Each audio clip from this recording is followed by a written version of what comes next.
राज्य मंत्रिमंडळाचा पुढील आठवड्यामध्ये विस्तार होणार असल्याची माहिती समोर आलेली असतानाच नव्या मंत्र्यांना शिपाई आणि चोपदारांची कमतरता भासणार असल्याची माहिती सूत्रांनी दिली आहे। सामान्य प्रशासन विभागामध्ये फक्त 30 शिपाई हे कार्यरत आहेत आणि आपल्याला मंत्र्यांची संख्या आहे 40च्या वर। 40 ते 43 मंत्री असतात आणि अशामध्ये 30 शिपाई असतील तर प्रत्येक मंत्र्याला एक शिपाई देणं शक्य होणार नाही।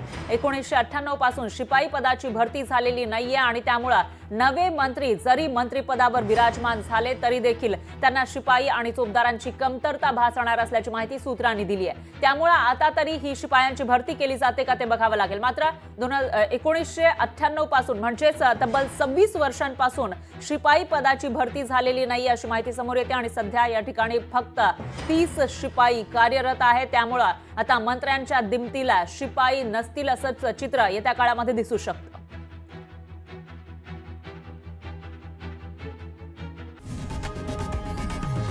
लोकशाही मराठी ऐका, पहा, जागरूक रहा।